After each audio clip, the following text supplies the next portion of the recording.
ذہین اور حساس. ذہین اور حساس لوگوں میں قبض اور بسط کی کیفیت، یہ مختلف سائیکلز ہیں جو آتی رہتی ہیں.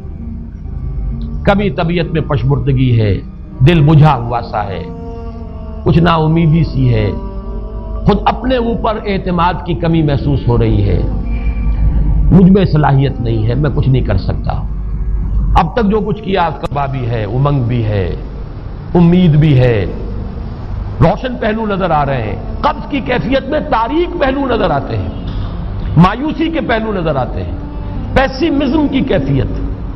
اور یہ جو بسط کی کیفیت ہے اس میں روشن پہلو. دیکھو یہ بھی تو ہے نا، آخر یہ بھی تو ہوا ہے اور بھی ہو سکتا ہے، آخر اب تک میں نے یہ کام بھی تو کر لیا، آگے بھی مشکل آسان ہو سکتی ہے. یہ دو کیفیات ہیں قبض اور بسط کی، جن کو کہ صوفیاء کرام نے یہ اصطلاحات، یہ عنوان دیے، قبض اور بسط. جتنی انسان کے اندر حساسیت کی کیفیت زیادہ ہوگی، ذہانت زیادہ ہوگی، اتنا ہی یہ جو ویوز ہیں اس کی ایمپلیٹیوڈ زیادہ ہوتی ہے.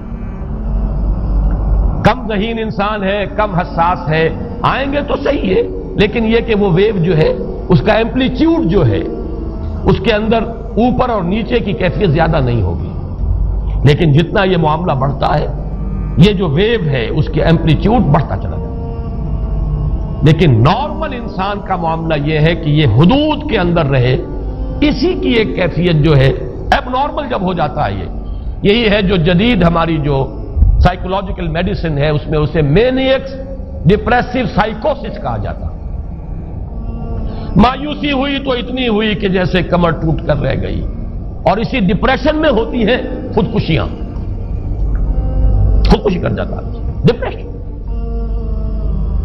کچھ روشن پہلو نظر ہی نہیں آ رہا، کوئی امید کا پہلو نظر ہی نہیں آ رہا، کوئی صورت نظر نہیں آتی، کوئی امید بر نہیں آتی. کس طرف جاؤں، کدھر دیکھوں، کسے آواز دوں؟ اے ہجوم نامرادی دل بہت گھبرائے ہے. اور جب آدمی محسوس کرتا I can't face these realities، یہ commits suicide. یہ اور جب کیفیت ہوتی ہے انشراح کی تو آدمی خوب بھاگ رہا ہے، دوڑ رہا ہے، امنگ ہے، محنت ہے، دوڑ رہا ہے، امیدیں ہیں، اب ہر چیز کا روشن پہلو نظر آ رہا ہے. عجیب ہے یہ. اصل میں مجھے کچھ تجربہ بھی ہوا ہے، ہمارے خاندان میں بھی یہ مرض موجود رہا. میرے والد مرحوم کافی طویل عرصے اس مینیک ڈپریسو سائیکوسس کے مریض رہے. کچھ ہوتا ہے یہ معاملہ. ویسے بھی شاید ہمارا خاندان جو ہے اس کیٹیگری میں آتا ہے جس میں ذہانت نسبتاً کچھ زیادہ ہے، حساسیت بھی نسبتاً کچھ زیادہ ہے. یہ دوسری بات ہے کہ کوئی شخص جو ہے یہ فلسفے کے طور پر اختیار کر لے کہ اپنے آپ کو ڈھیٹ بنا لینا ہے، یہ فلسفہ بھی بن سکتا ہے. لیکن یہ ہے کہ اگر آدمی چھوڑ دے اپنی طبیعت کو تو یہ دونوں کیفیات آتی ہیں. انہی کیفیات میں اگر یہ جو اپورڈ اینڈ ڈاؤنورڈ موومنٹ ہے یہ ایک حد سے نکل جائے تو یہ بیماری ہے مینیک سائیکوسس، مینیک ڈپریسو سائیکوسس. اس میں جب آدمی ہوتا ہے وہ اپر کیفیت میں تو اس کے اندر بڑی عظیمت ہے، روشنی ہے، امید ہے، لوگوں سے گفتگو کر رہا ہے، ہنس بول رہا ہے، خوب جو ہے محفل کے اندر، اب وہ محفل میں اسے دلچسپی محسوس ہو رہی ہے اور اسے ہر چیز کا روشن پہلو نظر آ رہا ہے، خود اپنے وجود کا بھی روشن پہلو، دوسروں کے وجود کا بھی. دوسروں کی بات میں سے بھی وہ اچھا پہلو تلاش کریں گے، وہ برا پہلو تلاش نہیں کریں گے. جب دوسری کیفیت ہے ڈپریشن کی، ہر ایک کی بات میں کوئی برائی نظر آئے گی، کوئی اس کی نیت کا فطور ہے، کوئی فساد ہے، کوئی یہ جو ہے بدنیتی کے ساتھ یہ بات کر رہا ہے، کوئی خیر کہیں ہے ہی نہیں، برائی ہی برائی ہے، مایوسی ہی مایوسی ہے، بدلی ہی بدلی. یہ ہے در حقیقت وہ کیفیت. اس کو غالب نے بہترین انداز میں تعبیر کیا ہے. ذہین اور حساس انسانوں میں ان کی جو ترقی ہے وہ انہی مراحل سے ہو کر گزرتی ہے. اور ہر ڈپریشن کے بعد، ڈپریشن میں اس سینس میں استعمال نہیں کر رہا یعنی بیماری کی حد تک پہنچنے والی ڈپریشن نہیں، صرف قبض کی حد تک پہنچنے والا معاملہ. ہر قبض کے بعد جب بسط آتا ہے تو آگے ترقی ہوتی ہے، جس کو آپ کہتے ہیں بائی لیپس اینڈ باؤنڈس. آدمی جو ہے چھلانگ لگاتا ہے، گویا کہ ایک درجہ جو پہلے تھا اس سے آگے درجہ انسان کا جو ہے اس سے بلند تر پوزیشن پر انسان پہنچتا ہے. ہر قبض کے بعد جو نیا بسط آتا ہے وہ ایک نئی کیفیت، نئی شان، نئی بلندی، نئی رفعت لے کر آتا ہے. اس کو غالب نے تعبیر کیا ہے بہت خوبصورت انداز ہے. رکتی ہے میری طبع تو ہوتی ہے رواں اور.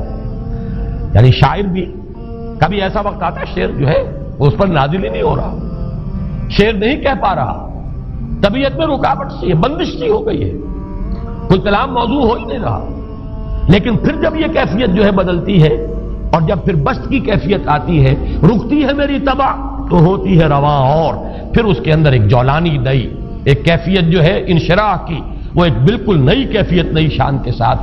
یہ ہے وہ معاملہ جو ان آیات مبارکہ کے پس منظر میں ہے.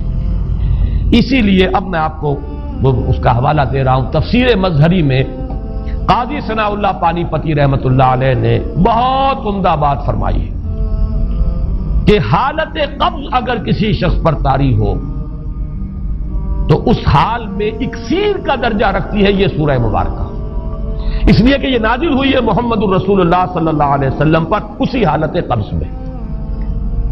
والضحى والليل اذا سجى ما ودعك ربك وما قلى وللآخرة خير لك من الأولى ولسوف يعطيك ربك فترضى ألم يجدك يتيما فآوى ووجدك ضالا فهدى ووجدك عائلا فأغنى.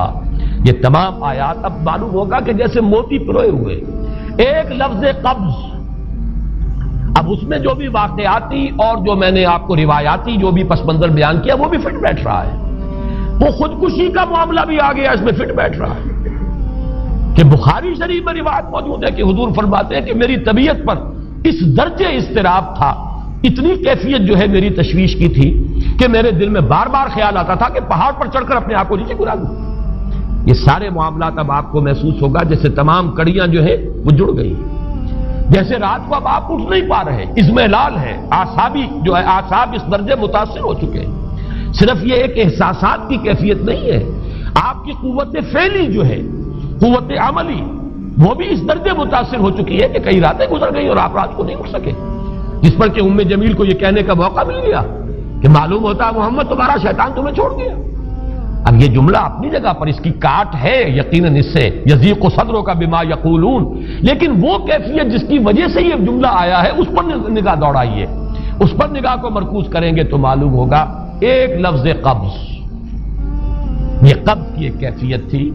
اس قبضی کی کیفیت کا ایک مظہر یہ ہے کیونکہ یہ بھی تو در حقیقت قلب مبارک جو ہے محمد الرسول اللہ صلی اللہ علیہ وسلم کا, اسی پر تو وحی کا نزول ہوتا تھا.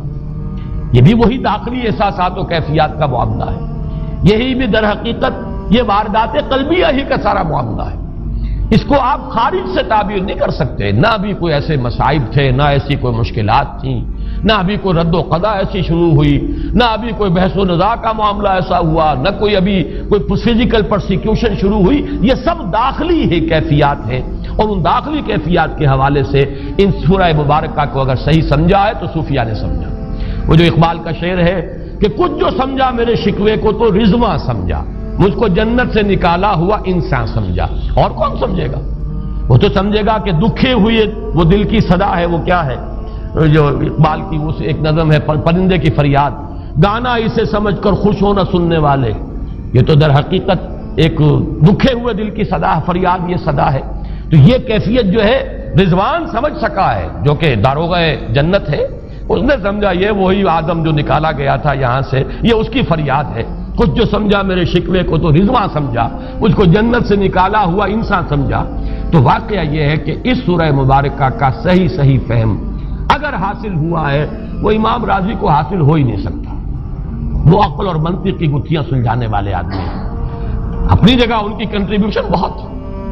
یہ لغت اور ادب کا کوئی خاص مسئلہ اس میں ہے ہی نہیں کہ زمخشری اس میں کوئی جولانی دکھائیں اپنی, اس میں کوئی ایسا اشکال ہے ہی نہیں, نحوی اشکال ہی نہیں.